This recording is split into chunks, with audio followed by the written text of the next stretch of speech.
Buenas tardes a todos, bienvenidos a la jornada Ingenieros Civiles y Trabajo Seguro que hemos organizado en el Colegio de Ingenieros Técnicos de Obras Públicas para celebrar el Día Internacional de la Seguridad en el Trabajo 2021. Nos acompañan hoy con nosotros tres amigos, tres reconocidos profesionales, cada uno en sus ámbitos, muy relacionados con la prevención de riesgos, que paso a presentaros. En primer lugar, Vicente Pedro Lafuente Pastor, que es profesor de Derecho del Trabajo y en Prevención de Riesgos Laborales en la Facultad de Ciencias Sociales y del Trabajo de la Universidad de Zaragoza y gerente de la Fundación Laboral de la Construcción en Aragón. Buenas tardes, Vicente.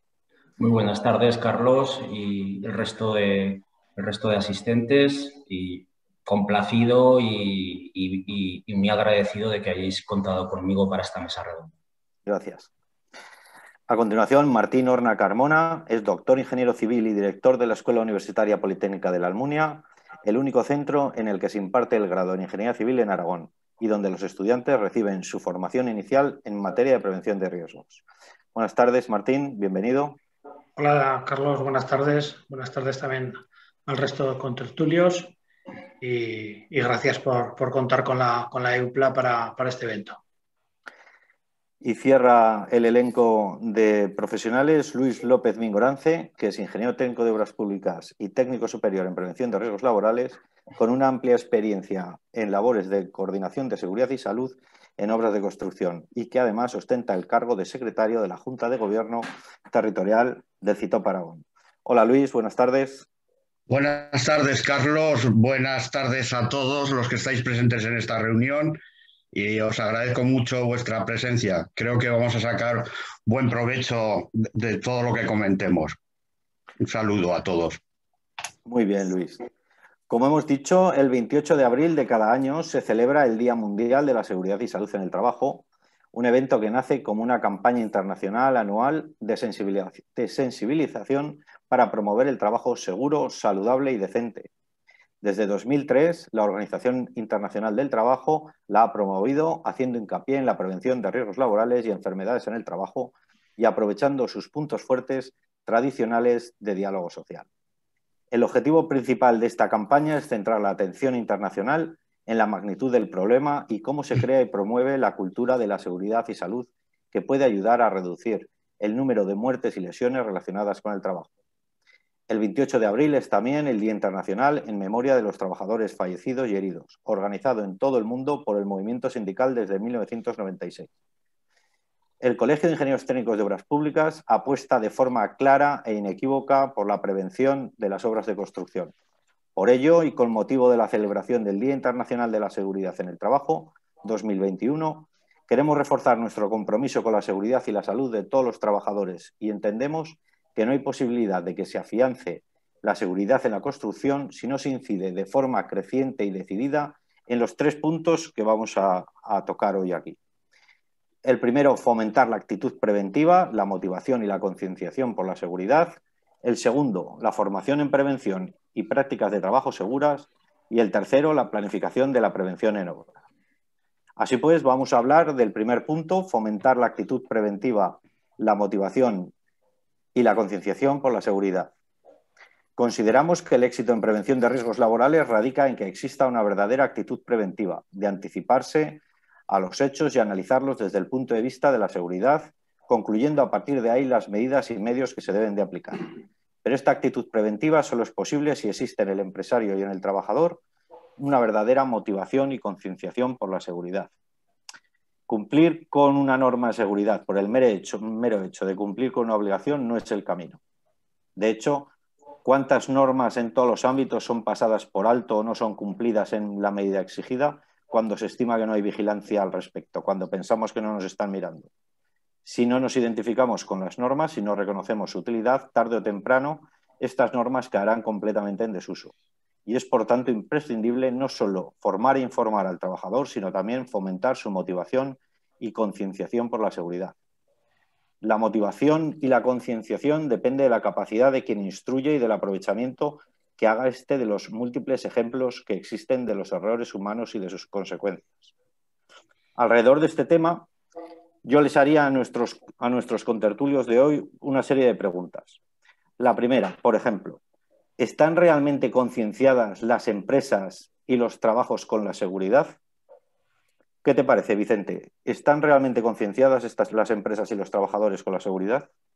Bueno, pues es la pregunta del millón casi. Para ser la primera pregunta es muy Es la directa. difícil. Sí, es muy directa. Hombre, yo, por ser positivo, yo diría que hay una concienciación y sensibilización creciente. O si, a ver, yo que tengo ya alguna edad, por ejemplo, hace 30 años, cómo estaban las obras, cómo están ahora, pues yo creo que los cambios son perceptibles. Ha contribuido una normativa que tiene esa edad, ¿no? El Decreto de Seguridad en Obras es del 1997, posteriormente la Ley de Subcontratación, 2006, está la Ley de Prevención de Riesgos Laborales, del 95. Todo eso ha contribuido, evidentemente, pero también la formación y la salida al campo del trabajo, al mercado laboral de los técnicos de prevención y, fundamentalmente, ahora que estamos en esta mesa redonda, los ingenieros civiles, el papel es fundamental. El papel es fundamental de los técnicos como aglutinante de la seriedad y el rigor en la prevención. Con todo, yo diría que sobrevive todavía una cierta permisividad social que también se ve dentro de lo que es el centro de trabajo de una obra ante comportamientos de riesgo no tolerables o inapropiados. Y solo esa alerta parece que se dispara cuando hay un accidente muy grave o un fallecimiento, un accidente con consecuencias mortales. Yo también querría decir otra cosa, que la crisis económica no ayuda a que la mejora de la prevención sea continua, sino que parece que las crisis económicas, por ejemplo, la de 2007, 2008, ¿no? con todo el recorte, con todos los costes, aquilización de costes, pues parece que fue un freno bastante notable en el tema de la evolución hacia la prevención. Ahora, con esta nueva crisis ya pandémica, pues no parece que esto se haya visto tanto, porque ha contribuido, hay una cierta sinergia en la pandemia de decir vamos a extremar las precauciones, en este caso sanitarias por el tema del virus, pero también parece que todo esto ha contribuido a alertar a trabajadores y empresas sobre la necesidad de adoptar medidas preventivas. Para terminar, yo aquí distinguiría, creo que todavía estamos en un mercado dual. Empresas grandes de construcción, me centro en construcción, que es el tema que más conozco, sí que veo que hay una cultura preventiva instalada, que está dentro de los procedimientos de calidad. La prevención es un factor de competitividad, ¿de acuerdo? ¿Cuál es el problema? Que esa cultura preventiva no la trasladan a sus subcontratistas. No logran trasladarla o han prescindido de ese esfuerzo, no lo sé. Pero eso es el gran debe de las empresas grandes. Y en empresas pequeñas, pues con excepciones que cada vez son más numerosas, afortunadamente, la prevención estaría subordinada a la productividad y muchas veces se ve como una carga legal. Y en la medida que es una carga, la mayoría de las empresas adoptan aquellas medidas imprescindibles para no ser sancionadas. Eso yo creo que es un poco, perdonar que la extensión de la contestación, el panorama que yo veo en el momento presente. Gracias, Vicente.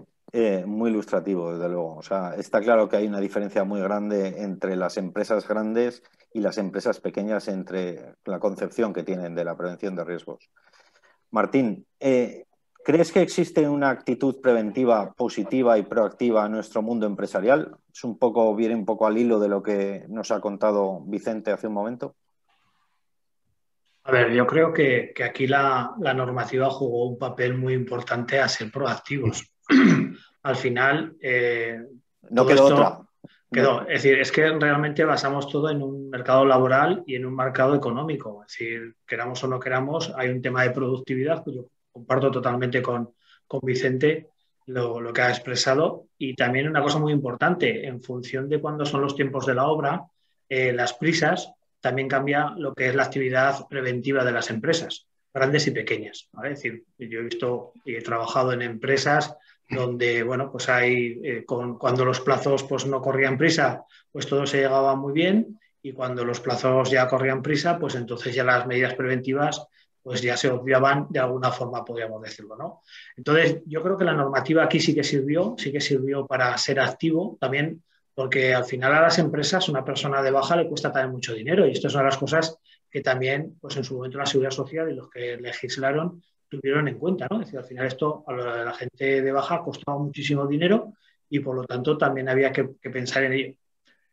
Yo aquí creo que falta otra medida, ¿no? Yo creo que siempre al final la ley, podríamos decir, carga las tintas sobre el empresario y es verdad que el empresario, pues bueno, pues es responsable de muchas actitudes, pero hay ciertas que no controla y sin embargo al trabajador se le deja cierta libertad de acuerdo en este tipo de materia donde la ley todavía no ha entrado nunca en esa responsabilidad del trabajador.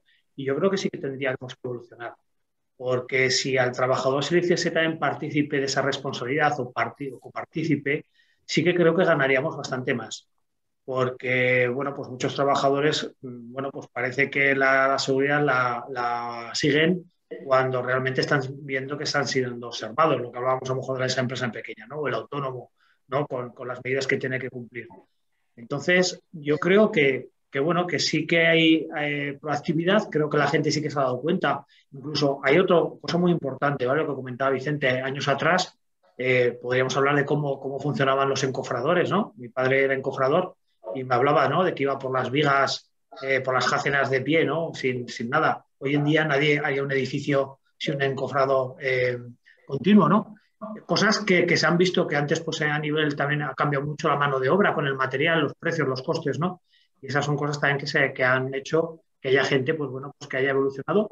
Y eso también lleva a otra cosa, lleva a lo que es todo el tema de investigación en nuevos medios de generar riqueza. Al final la seguridad ha sido una forma de generación de riqueza para muchas empresas que se han dedicado, ¿vale? a ser proactivas, ¿no? con todo este tema. Por lo cual también ha sido un mercado, ¿vale? Un nicho de mercado que se ha desarrollado y creo que ha evolucionado muchísimo, ¿no? Es decir, que una ley, ¿no? Que inicialmente estaba para proteger a los trabajadores, ¿no? Por el tema de las defunciones y cosas de estas, bueno, pues al final también ha generado otras medidas que yo creo que sí que son muy importantes. Gracias, Martín. Sí, la verdad es que yo llevo 20 años trabajando en las obras y por lo menos en estos 20 años yo creo que he visto también esa evolución, ¿no? Lo que decías, hace 20 años veía encofradores que iban saltando por encima de los encofrados que parecía que estaban bailando y hoy eso ya es totalmente improbable de ver, ¿no? Algo sí que nos estamos concienciando, no cabe duda. Gracias, Martín. Luis, ¿cómo podemos conseguir una auténtica motivación y concienciación de la seguridad y dejarlo de ver como una imposición legal? Bueno, pues yo creo que lo conseguiríamos incidiendo en una serie de creencias que ayudan precisamente a todo lo contrario, a dejar en un segundo plano la seguridad. Y entonces empiezo por coincidir plenamente con los anteriores contertulianos cuando han afirmado ese problema, ¿no? Esa confrontación, ¿no? Entre seguridad y productividad. Esa creencia de que está reñida la seguridad con la productividad, pues conduce a relegar a un segundo plano la seguridad, evidentemente, en la práctica. Luego otro tema, por ejemplo, es la creencia de que la planificación no es útil. Entonces yo para el comienzo de las obras siempre pido partir de una planificación. Yo ya sé lo que me van a contestar. Me van a contestar que las planificaciones no se cumplen. Pero entonces yo les digo que ya sé que no se cumplen, pero para prevenir hay que empezar por planificar, que luego ya se irá sobre la marcha corrigiendo esa planificación. Y pongo también un ejemplo de lo contrario, la improvisación.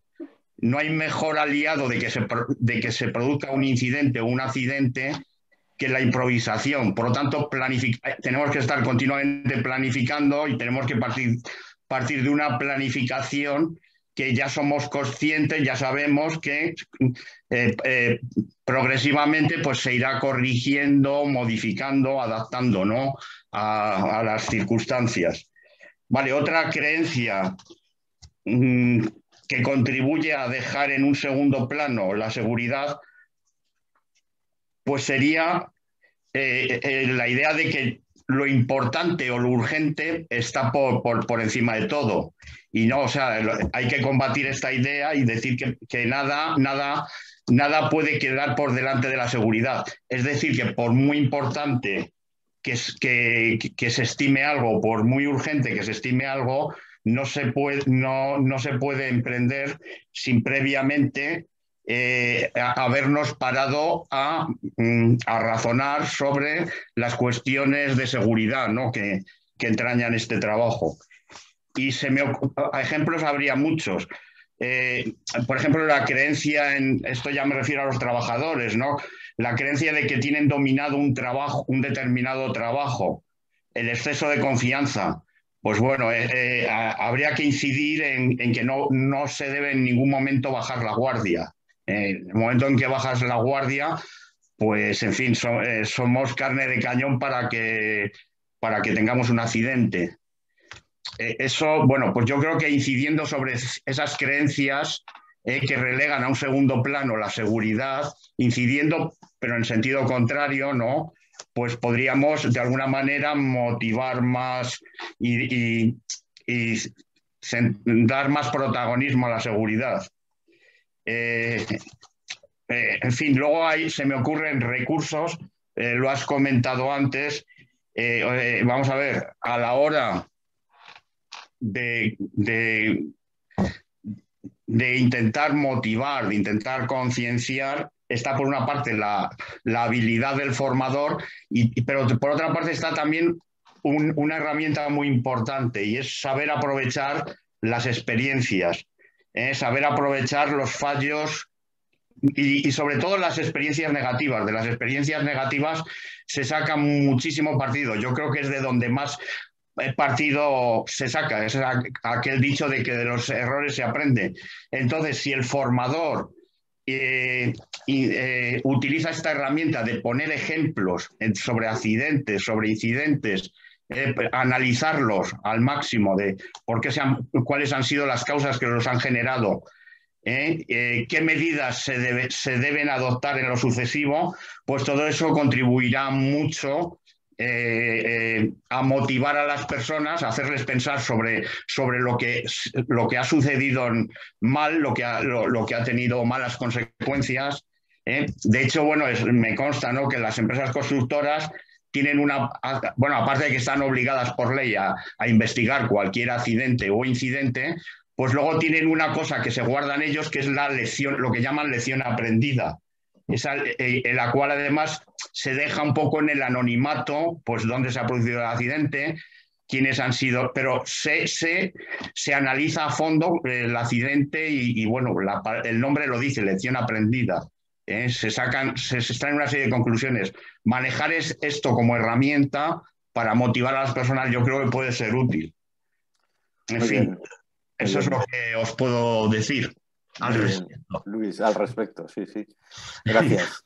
Yo, Carlos, a esto creo, yo siempre, no sé, a lo mejor es mi lado de ingenieril, ¿no?, o práctico de las cosas. Creo que no hay incentivos en los trabajadores para no tener accidentes. El incentivo, por supuesto, es su propia seguridad, ¿no? Pero realmente el trabajador no tiene ningún tipo de beneficio cuando no hay accidentes, no lo nota, o no lo ve, o no lo sufre, ¿no?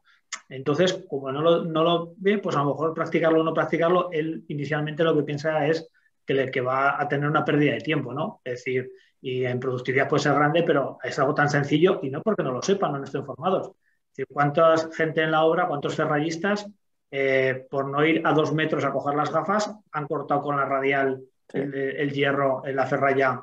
Y son 2 metros los que tiene que ir, y no lo hace por no creer en la seguridad, lo hace por no perder tiempo en ir allí y volver a por las gafas. No es un motivo realmente ni siquiera que se quiera saltar la ley ni cosas de estas, es un motivo de que que no lo tenemos inculcado. Entonces, claro, al no tenerlo inculcado dentro de la propia cultura, ¿no? Entonces, pero si esto se añadiese un pelín pues no, como digo, ¿no?, un poco de incentivo para ellos, un tema económico, un tema no sé qué, ¿vale? Posiblemente algo se ganaría, ¿no?, en esta situación.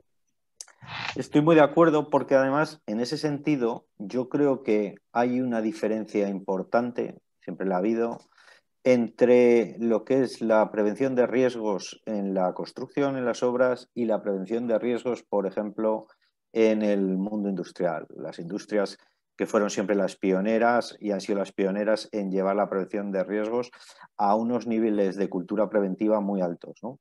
Porque yo sí he visto esos incentivos que comentas en empresas industriales, ¿no? Que realmente lo primero, si fabrican vigas o fabrican tuberías o bollos, lo primero es la seguridad. Y es algo que lo tienen todos metidos en la cabeza. O sea, lo primero es la seguridad. O sea, luego ya haremos los bollos o haremos lo que haga falta, pero primero la prevención. Y bueno, y esos incentivos también son interesantes, desde luego. Y es algo que en el mundo de la construcción nunca se ha tenido, nunca se ha inculcado, ¿no? Bueno, pues pasamos al siguiente punto, si os parece, el de formación en prevención y prácticas de trabajo seguras. Por supuesto, la formación en seguridad es imprescindible, porque aporta a los trabajadores pues, conocimiento sobre las medidas que se deben de adoptar en cada caso que se presente, así como los medios de prevención y de protección que se dispone en la empresa. La formación y la motivación deben de ir de la mano, consiguiendo que en las empresas se instale una auténtica cultura de seguridad, como hemos dicho, hemos estado comentando en el punto anterior. En este sentido de la formación, y hablando de la ingeniería civil, ya que tenemos a Martín hoy con nosotros, ¿no? ¿Qué nivel de formación en prevención de riesgos tienen nuestros jóvenes cuando llegan y cuando terminan una carrera como el grado de ingeniería civil? Cuando empiezan, no saben de qué va el asunto. Claro. ¿Vale? Es decir, totalmente ellos están en otro mundo, ¿no? Entonces, el mundo este de la seguridad, salvo que, bueno, algunos de ellos puede ser que hayan trabajado ya en alguna obra o hayan tenido conocimientos por la familia o alguna cosa de estas y que pueda ser que les suene un poco, pero en lo que es lo general no tienen ningún tipo de cultura por la seguridad. Realmente eso no, nadie les ha hablado de ello ni saben de qué va podemos decir, este rollo, ¿no? Este tema. Cuando salen tienen bastante nivel a nivel de seguridad. Podríamos decir que por lo menos, por lo menos los conocimientos recojan lo que es el nivel básico de seguridad, porque así, bueno, pues entendíamos que se tenía que hacer dentro de lo que era el centro. Es decir, podríamos decir que el programa corresponde más o menos a la formación del nivel básico de seguridad, más otras cosas, ¿vale? que van añadidas. Al final, estamos hablando que los alumnos cursan una asignatura de 6 créditos. Eso son 60 horas, ¿vale? Básicamente podríamos hablar de lo que serían los matices, lo que varía a nivel de formación, ¿no? Entonces, bueno, yo creo que están bien, pero sí que hay algo que es importante.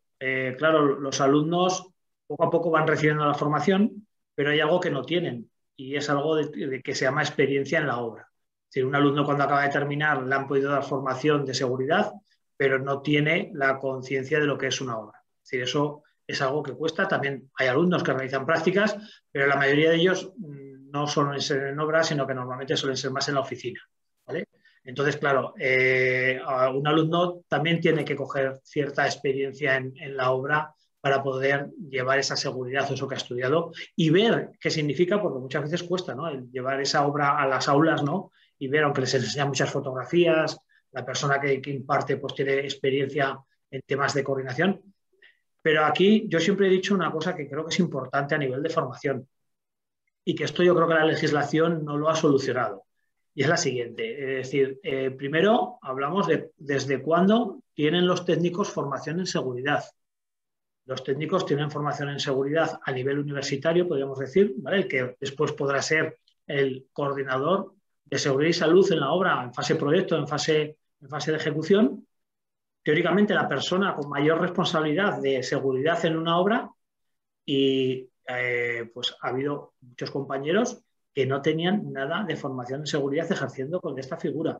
Esto es una de las cosas que no se ha cubierto o por lo menos nadie pues ha hecho hincapié y entiendo que es un tema de salidas laborales y de posibilidad de, podemos decir, atribuciones profesionales, lo queremos ver como queramos, pero yo creo que ahí sí que hubiese hecho falta una mínima formación para bastante gente, ¿vale? Es verdad que mucha gente que ha sido después autodidacta, que se ha mirado, no sé qué, pero yo creo que ahí había podríamos decir, un agujero importante.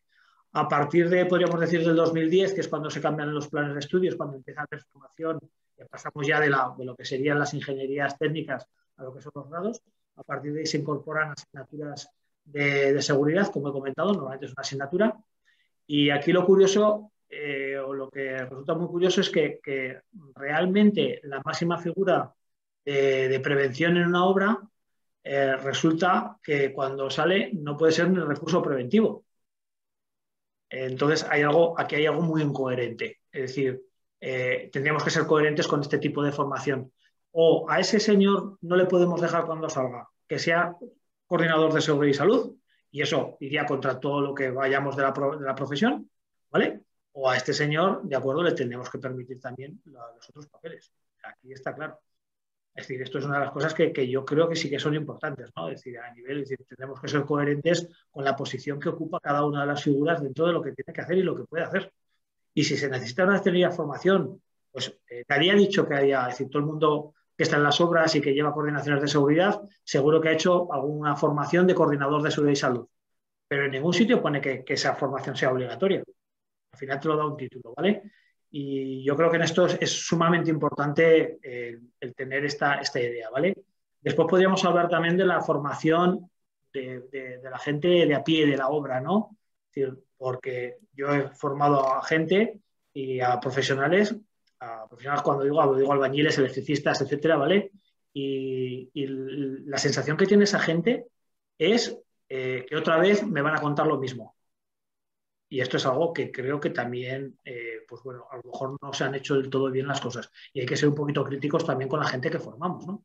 Es decir, a nivel de estos aspectos. Sí, muy de acuerdo con todo lo que dices. Vicente, ¿qué te parece? Porque estamos hablando del tema de la formación. Es cierto que los alumnos salen con un cierto nivel formativo, ¿no? Es verdad que la ley dice que lo que tienes que ser para ser coordinador, tienes que ser ingeniero, arquitecto técnico, ¿no? Pero no te dice realmente, no es que estés obligado a tener nada más, ¿no? Vosotros ahí en la Fundación Laboral dais el curso de coordinador de 200 horas, yo lo di allí con vosotros. ¿Qué formación se les exige después de terminar la carrera a la gente que acaba de terminar? ¿Y existe algún baremo concreto que soliciten las empresas en materia de formación? Sí, un poco yo creo que Martín ha dado en la diana del problema cuando ha puesto de manifiesto un poco la incongruencia de nuestro sistema, que es estanco entre el plano educativo o académico y el plano laboral o profesional. No tiene unos vasos comunicantes eficaces. Por tanto, dependiendo de la carrera universitaria, tenemos módulos o créditos en prevención de riesgos laborales, en algún caso como los arquitectos técnicos, ingenieros civiles, como vosotros. Yo supongo que eso está mejor estructurado en el currículum.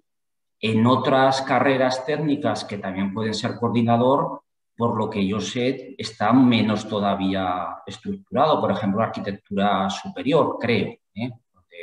Creo que eran, o al menos no sé si al día de hoy eran optativas, Entonces, claro, este señor, es lo que hemos dicho antes, puede salir y ser coordinador de seguridad. Sin embargo, no tendría ni siquiera la titulación mínima para ser recurso preventivo. Ojo con esto. Sí, sí. ¿Por qué? Porque la ley lo que dice, decreto de seguridad en obras, es que debe ser un técnico competente. Arquitecto técnico, ingeniero técnico. Y debe estar integrado en la dirección facultativa. Y omite cualquier referencia a la formación preventiva. Es cierto que nosotros en la Fundación Laboral de la Construcción damos un curso de aparejadores de 200 horas. Es lo que dice la guía técnica. ¿Qué recomienda? Ojo, ¿qué recomienda?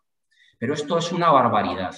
No se puede recomendar que la máxima autoridad en prevención de riesgos en una obra pueda preferentemente tener una formación de 200 horas. Debería ser una formación, a mi juicio, más intensa en calidad, incluso en cantidad, eso ya no lo sé, pero sí en calidad.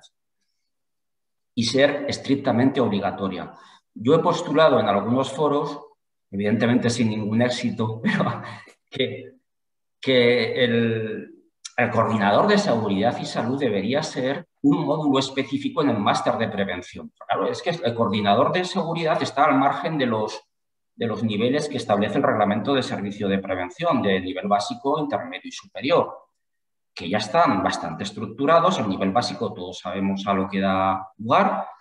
El nivel intermedio ahora son ciclos superiores de formación profesional. Nosotros en la Fundación tenemos un ciclo superior de formación profesional y os aseguro que salen muy bien formados, pero salen muy pocos, muy pocos. Y luego el nivel superior ahora está circunscrito a un máster universitario que aquí en Zaragoza yo participo también como docente y como miembro de los tribunales y tutorizo trabajos fin de máster, que está en la Facultad de Derecho. Es un máster de la Facultad de Derecho, que también es un poco curioso porque el máster de prevención está alojado en la Facultad de Derecho. En Ecuador una vez me invitaron de profesor visitante y hay el máster, que llaman con mejor castellano maestría en prevención de riesgos laborales, estaba circunscrito a carreras técnicas. De hecho, yo esta maestría la di en la Facultad de Ciencias Químicas, en Cuenca, la Universidad de Cuenca. Por tanto, son discronías, son incongruencias que yo creo que vienen por la vía del aluvión de normativa, también pues, de algún tipo de presión más o menos intensa de colegios profesionales. Pues, por ejemplo, tampoco es para mí muy explicable que en la Ley de Ordenación de Edificación se diga que para obras de edificación solo pueden ser coordinadores los ingenieros superiores técnicos aparejadores arquitectos técnicos y arquitectos superiores, y sin embargo en obra civil no haya nada. No haya nada. Entonces, ¿qué pasa? ¿Que ahí un graduado social puede ser coordinador en una obra civil? No parece, ¿vale? No parece muy plausible. Pero yo conozco ya alguna resolución por ahí que dice, oiga, es que la ley no dice nada aquí. La guía también dice, es recomendable que tenga una formación técnica, pero tampoco lo exige. Por tanto, yo creo que hay que hacer una reforma legislativa. Hay que potenciar los colegios profesionales, hay que darles también instrumentos, herramientas y ser yo creo, paladines de primer orden en el sentido de estructurar muy bien la formación que los egresados en estas carreras deben tener para ejercer como coordinador de seguridad, una responsabilidad máxima.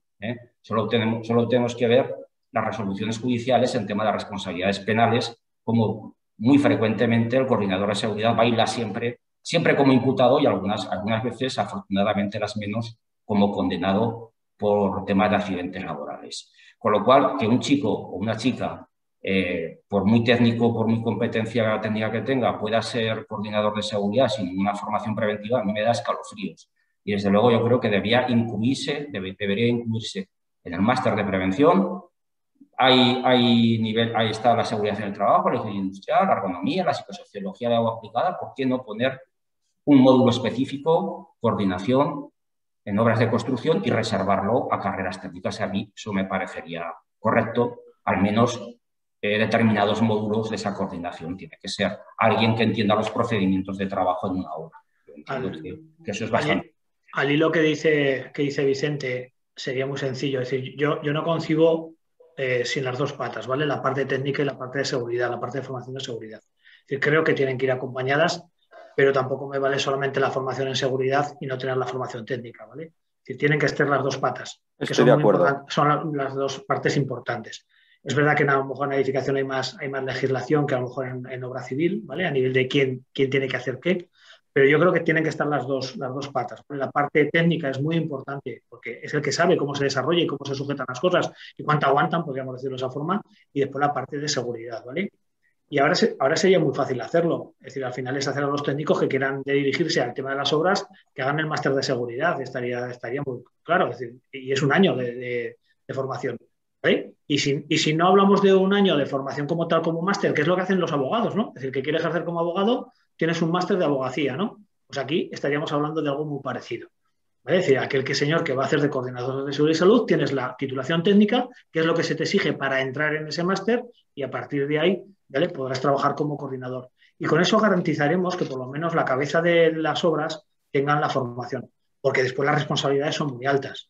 ¿vale? Y esas responsabilidades las conoce, claro, que ya lleva mucho tiempo trabajando y alguna vez se ha visto en diferentes posiciones, ¿no? Como decía un profesor mío, muchas veces irás al juzgado, ¿no? Como técnico. Dice, a ser posible como pocas como imputado y menos como condenado, pero es la verdad, ¿eh? Entonces, claro, yo creo que alguien que se va a dedicar o tiene que además creo que tiene un recorrido muy importante dentro de las obras, creo que es una salida profesional más que digna y con mucho trabajo, ¿eh? Es decir, ahora mismo. Entonces, pero creo que sí que hay que garantizar las dos patas, ¿vale? La pata técnica, ¿vale? Que eso está garantizado, está en la formación, pero posteriormente ese señor que va a la obra debería tener esa otra formación, ¿vale? Fácil es ahora mismo con un máster universitario y si no, miremoslo con estudios de coordinación o como lo que sea, ¿vale? Pero creo que es necesario, ¿vale? Y donde en esos estudios también haya algo de legislación sobre todo, de temas judiciales. Es decir, muchas veces un poquito las penas, los regímenes disciplinarios caen en desuso en estas formaciones y creo que también son importantes saber un poco las consecuencias de todo esto, ¿no? Completamente de acuerdo con lo que habéis expuesto, Martín y Vicente. Realmente es fundamental que esos recién egresados consigan tener una formación en seguridad que sea lo mejor posible, porque luego van a ser el máximo responsable de seguridad en su obra, probablemente. O sea, ya si trabajan como coordinador o incluso como jefe de obra, que suele ser una salida muy habitual también, a nivel de la empresa constructora, va a ser la primera persona que va a estar ahí velando por la ejecución y por la seguridad de los... Es que en una industria nadie ejercería de nivel superior de prevención de riesgos laborales sin tener la titulación de prevención, Cierto, ¿no? Del cierto, máster. cierto. Y sin embargo, una obra lo estamos permitiendo. Cierto, así es. Así ¿Vale? es. Entonces, O sea, por analogía un poco de industria, ¿no? Entonces, esto es algo que en construcción falta alcanzar, falta decir, no, señores, este señor que tiene que llevar esto tiene que tener una formación. Y en industria nadie lo pone en duda. Sí. nadie, efectivamente. Pero es un poco al hilo de lo que decía yo antes, ¿eh? O sea, en la industria siempre ha ido por delante en el tema de la prevención de riesgos, ¿no? O sea, este es un ejemplo. Por ejemplo, nadie va a ser un coordinador o va a ser el encargado de seguridad de una industria que no tenga el máster en alguna de las especialidades o las tres. Pero bueno, o sea, igual a lo mejor parte de la evolución que tanto estamos hablando ahora de la construcción hacia la industrialización de la construcción, tiene que pasar también por la prevención de riesgos, ¿no? Industrializar la construcción también en la prevención, ¿no? Fijarnos en las cosas buenas que se ha hecho en la industria. Luis, ¿qué te parece lo que estamos diciendo? ¿Crees que esa formación sería fundamental para que la cursaran todos los recién egresados? Yo creo que sí, porque en todo momento en una obra estamos tropezando con la seguridad. Por lo tanto, todos deben contar con una buena formación en materia de seguridad. Muy bien. Pasamos ya, si os parece, al último punto, planificación de la prevención en las obras, también un punto muy importante, que ya nos has anticipado, Luis, algo antes. La integración de la prevención de los riesgos laborales pues es la gestión de cualquier actividad desarrollada en el seno de una empresa y es un aspecto clave que merece pues, especial atención. En este sentido, el artículo 1 del Reglamento de los Servicios de Prevención establece que la prevención de riesgos laborales como actuación a desarrollar en el seno de la empresa deberá integrarse en el conjunto de sus actividades y decisiones. Luis, ¿es esto real? ¿Se produce la integración de la prevención como dispone el artículo 1 del Reglamento de los Servicios de Prevención? Yo creo que no, y el ejemplo de industria que has puesto tú creo que también es aplicable a esto, ¿no? Perfectamente, o sea, en industria se ve que esa planificación de la seguridad está muy reglamentada, está muy implantada, y en la construcción pues no. O sea, trabajas en industria y hay unas charlas iniciales diarias antes de empezar los trabajos, cosa que no ocurre en construcción. En las reuniones de seguridad, las charlas de seguridad, no están muy programadas, que digamos. Sí que hay una tendencia pues, a que haya unas reuniones mensuales. Sí que es cierto que, bueno, que por las obras se pasan los técnicos de prevención, normalmente semanalmente los técnicos de prevención de las empresas constructoras y se dirigen a los trabajadores. Ojo, depende también del volumen de obra que sea, del tamaño de la obra. En obras pequeñas esto no sucede de ninguna manera.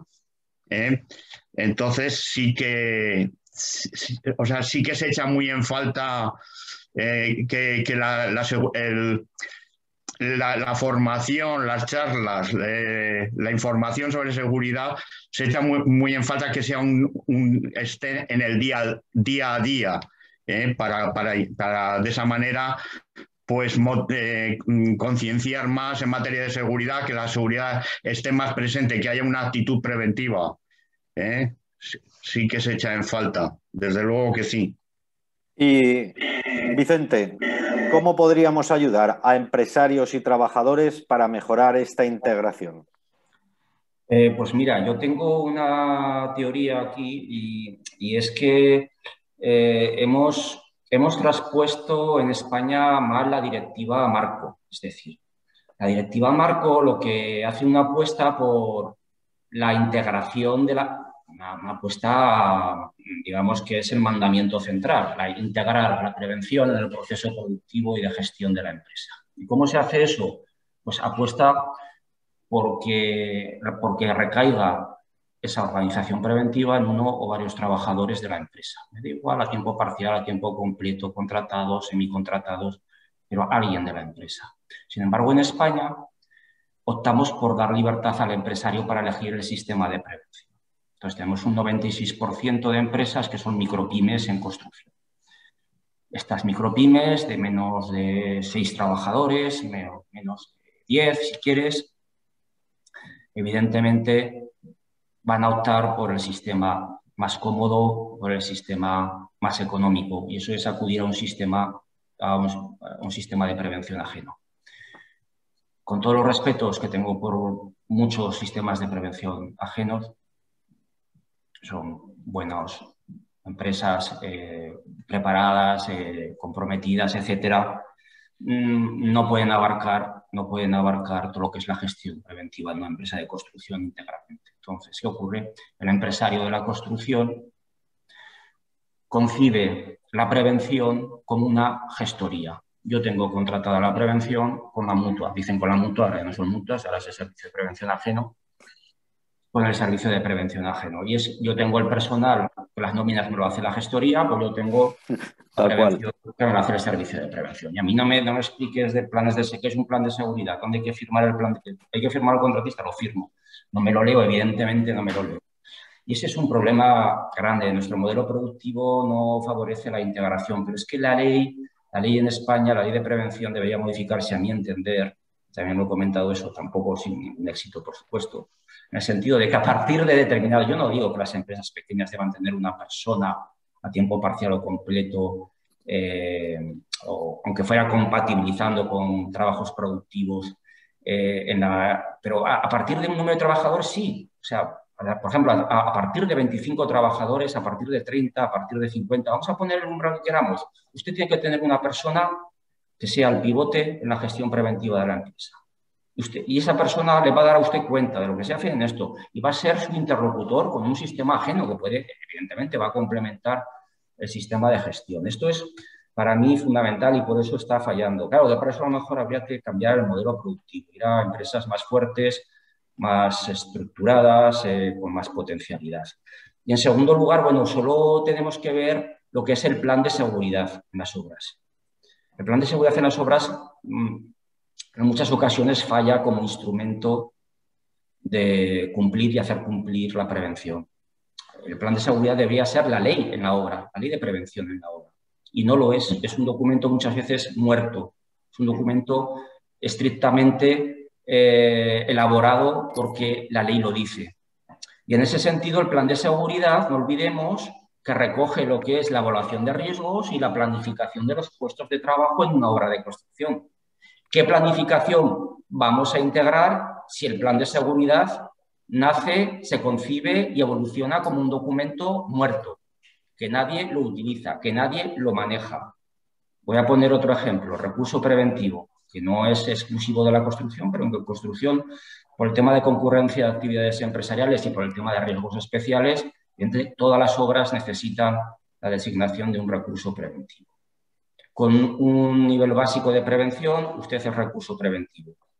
Pero la mayoría de los trabajos de especial riesgo, yo considero desde mi posición jurídica, que es mucho más etérea y evanescente que la vuestra, pero no sé, me lo confirmáis o no, que es insuficiente. Yo he dado mucha formación de nivel básico, veo el perfil de la gente que viene, veo los conocimientos que yo puedo dar en 60 horas, que ahora son 20 horas, porque el convenio además establece que es semipresencial y yo veo que es un barniz, yo puedo dar un barniz, Sí. pero muy somero. Entonces, Es que, vienes aquí para vigilar una operación de especial riesgo y ¿dónde va este señor? ¿Qué va a vigilar? Y además tiene que vigilar que el plan de seguridad se cumple y que es eficaz, pero si no lo conoce. Entonces, ¿a qué vamos? Recursos preventivos generalistas que se designan porque la ley lo establece, pero luego no se le da cometido ni formación necesaria, porque no es suficiente. Bueno, son tres cosillas, digamos, fogonazos que os he querido dar, ¿no? El tema de cómo se conciben los sistemas de prevención en España, la preponderancia absoluta del sistema de prevención ajeno, el tema del plan de seguridad y el tema de los recursos preventivos. Tres posibles factores que explicarían por qué no se está integrando la prevención en las obras. Totalmente de acuerdo, pero seguramente las tres patas del banco fundamentales para que se produzca esa integración de la prevención. ¿Qué te parece a ti, Martín? Bueno, yo voy a ir un poquito más allá. Yo voy a ir al tema de la formación y ese símil que hacías antes con la industria y la construcción. Los operarios en una industria normalmente formados y normalmente con formación, algo por lo menos de prevención en esas, podríamos decir, escuelas, colegios, ¿vale? ¿Cuánta gente tenemos en las obras formada? Si yo hoy mañana puedo decir que soy encofrador y mañana puedo decir que soy fontanero. Sí. Y no hay ninguna formación ni nada que lo avale, salvo la Fundación Laboral de la Construcción, que está haciendo formación de gente, ¿vale? Pues es que no hay formación. Es decir, ¿cómo es posible? Entonces, te topas contra alguien que no está formada en nada. Por lo cual estás intentando convencer a alguien de algo que es muy complicado, cuando no han sido formados ni en ese puesto. Esos señores han aprendido pues porque algunos se fijan más, otros lo han querido enseñar y otros han tenido voluntad. Pero no hay nadie que exija. Es decir, hoy en día alguien puede hacer una instalación eléctrica de una vivienda entera o de un edificio entero de viviendas y no tener ningún tipo de documentación de formación en electricidad. Hablo lo mismo de fontanería, hablo de albañilería y hablo de todo. Y esto es una realidad en España. Entonces, claro, y eso no pasa en industria. En industria alguien va a trabajar de algo y es muy raro el que entre sin ningún tipo de formación ya en lo específico, por lo cual cualquier situación en la cual a ellos se les plantea una reunión para darles, bueno, pues esa reunión que comentaba Luis, ¿no? De principio de día o de semana, pues es mucho más fácil a alguien que ya ha recibido una cierta formación que a alguien que no ha recibido nada en su día a día. Y esto es una de las realidades de España, ¿eh? Es decir, tenemos un mundo dentro de la formación, dentro de la construcción, que no hay gente formada. Más todavía, ¿quiénes han sido los peones? Pues durante muchos años, gente que está cruzando el estrecho con toda su dignidad, pues han estado pues, hormigonando y han estado haciendo no sé qué. Es decir, alguien que se juega la vida en el mar, dile que se va a poner un casco. Es decir, es muy complicado, ¿vale? Es decir, y estas cosas son complicadas de hacer, ¿no? Pero sí que creo que bueno, también creo que se ha evolucionado, ¿eh? También en esto soy optimista, creo que poco a poco se va evolucionando, que bueno, pues poco a poco se van consiguiendo cosas. También con foros como este, pues se da un toque de atención, ¿no? A todos aquellos que son legisladores y también, pues bueno, pues ven un poco pues esta necesidad, ¿no? De hacer ciertas cosas y de evolucionar. Y lo que se ha visto es eso, que esa evolución sí que ha merecido la pena y se han conseguido cosas, ¿vale? Yo siempre digo que la formación es una de las herramientas, ¿no? para poder ayudar, ¿no? Tanto al empresario y también digo otra cosa, para ayudar al empresario y al propio trabajador, es lo que comentaba al principio. Creo que al trabajador hay que darle cierta responsabilidad en esto de la prevención. De momento no la tiene. Totalmente de acuerdo, Martín, totalmente de acuerdo. De acuerdo con los tres, con todo lo que habéis comentado, Vicente, con esas tres pinceladas que nos has dado y lo que decías ahora mismo, Martín, o sea, no...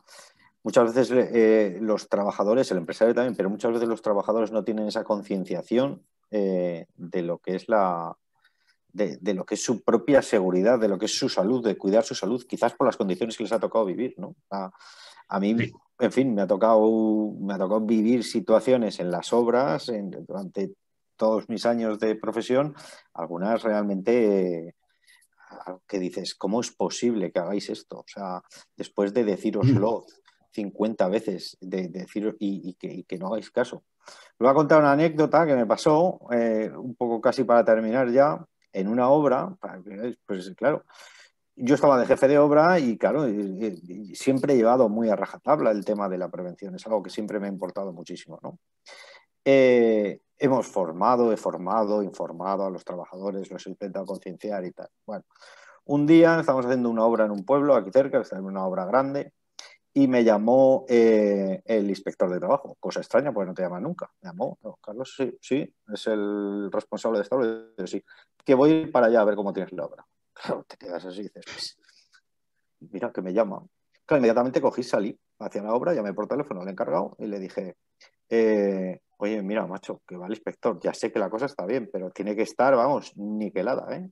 Vale. Llegué yo 5 minutos antes que el inspector a la obra. Me bajé del coche, estaba el encargado, me saluda tal, y vemos justo como a 50 metros nuestro, que aparca, ya lo conocíamos, al inspector de otras obras, aparca, sale del coche, y tal y como sale del coche, pone el pie en la puerta, le cruza por esa calle un dumper de mi obra con uno montado encima de la caja, haciendo como que estaba en el oeste salvaje.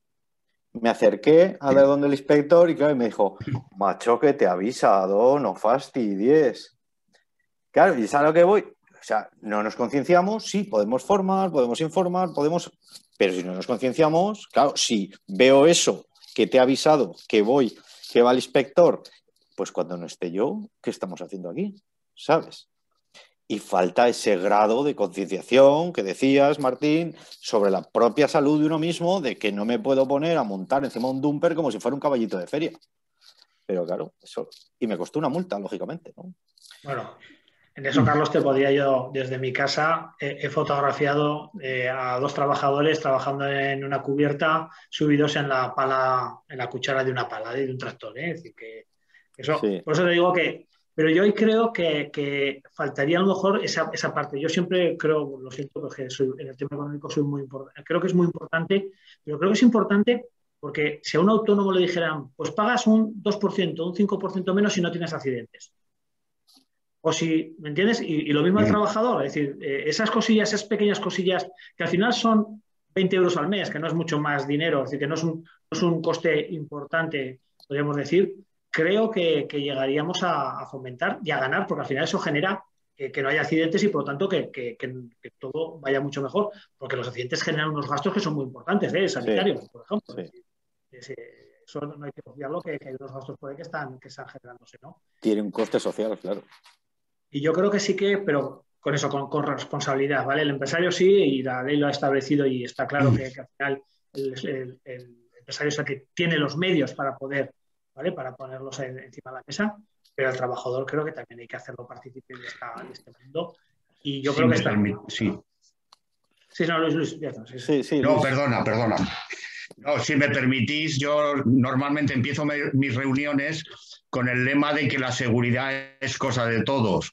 Que no creamos que la responsabilidad sobre la seguridad pertenece a unos pocos, al recurso preventivo, al coordinador, sino que cada uno, el propio trabajador, debe ser consciente de los riesgos que en materia de seguridad que está corriendo. También debe estar vigilante de la seguridad de sus compañeros. Es decir, que todos somos igualmente responsables sobre la seguridad. Y siempre empiezo mis reuniones machacando sobre esa cuestión, de que todos se sientan recursos preventivos o que todos se sientan responsables de la seguridad, tanto propia como de la de sus compañeros.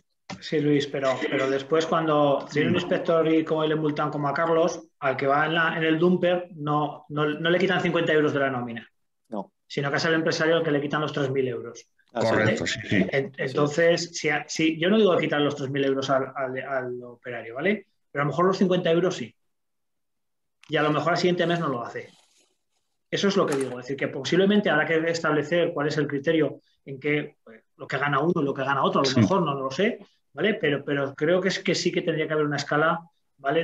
De posibilidad de por lo menos también al trabajador hacerlo partícipe, ¿no? No sé, es la forma de sancionar, ya digo, no sé si la económica, no sé si, ¿vale? Porque al final el trabajador sabe que si tiene cualquier tipo de actitud que no es la adecuada, sí que es verdad que lo pueden echar de la obra, pero como está muy tranquilo porque es un buen trabajador y encima lo necesitan y es muy difícil que lo van a echar, pues al final siempre recae en la misma figura, ¿no? Y yo creo que esto no debería ser. Sí. Me consta que en industria sí se toman medidas con los trabajadores que incumplen alguna norma. Claro. Por ejemplo, en trabajos en líneas eléctricas, trabajos con descargos eléctricos o trabajos con o sin tensión, en fin.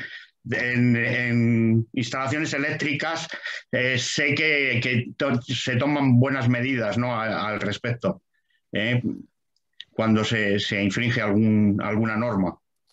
Bueno, O no se llevan los EPIs que deben llevar en ese momento.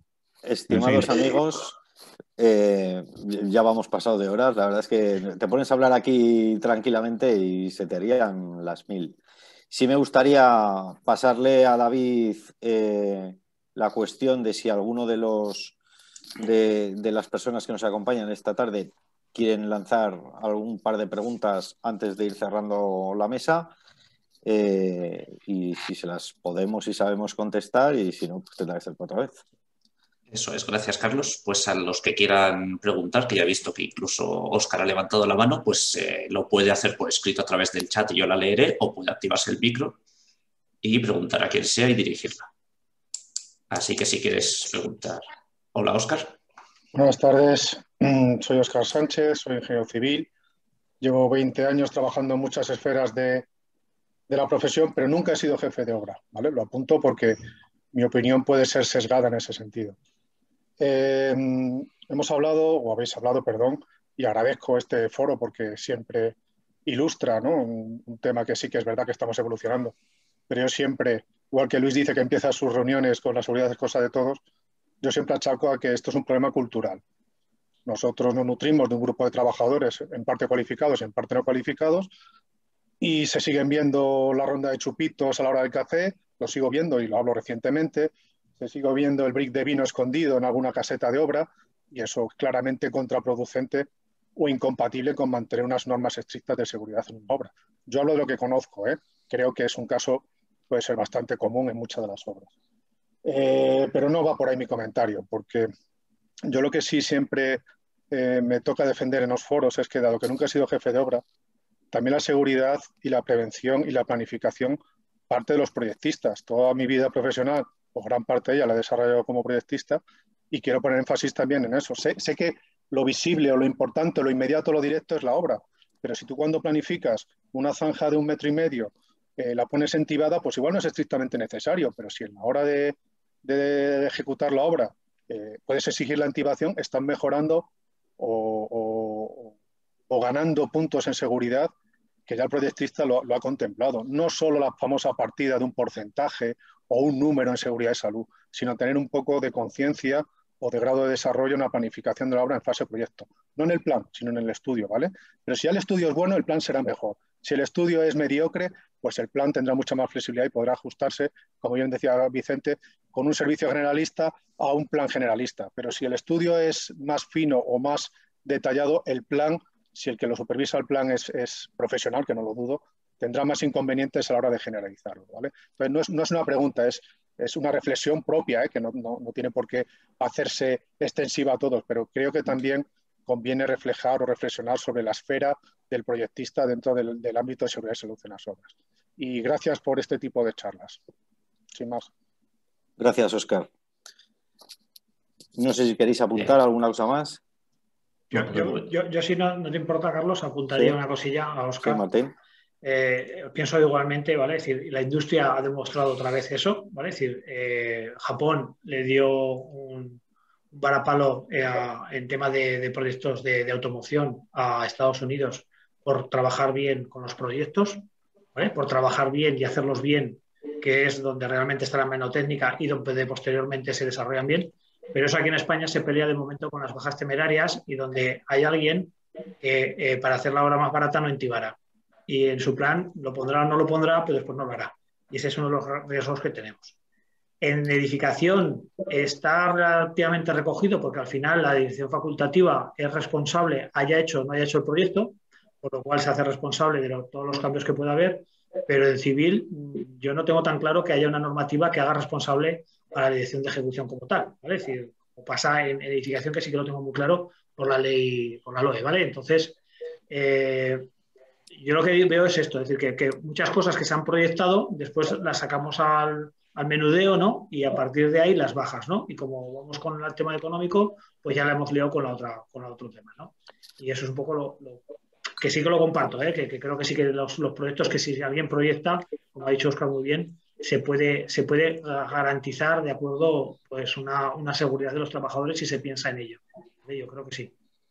Sí, y además, en ese sentido, de cómo se proyecta y cómo se proyecta desde el estudio básico de seguridad y cómo se traslada al presupuesto general de una obra, ya sea de edificación o de obra civil, yo siempre lo he defendido con muchos compañeros en muchos foros, que hay dos partidas de los proyectos que no deberían llevar baja y una es la prevención de riesgos. Porque lo que haces con el menudeo, como decías bien, Martín, es que al final la bajada de precios, con las bajadas además que se están viendo en las licitaciones, lo que hace es bajar esa calidad de la seguridad. O sea, no se puede, yo por lo menos intentaría que las bajas no afectaran directamente a la prevención de riesgos, de manera que pudiéramos asegurar que las medidas que el proyectista ha proyectado en su proyecto, en su estudio básico, pudieran llegar directamente a lo que es la ejecución de la obra y exigirse como tal, que se hace, pero que ha pasado previamente por una baja que a veces lo que hace es disminuir la calidad de esa seguridad en la obra, ¿no? ¿Alguna otra pregunta, David?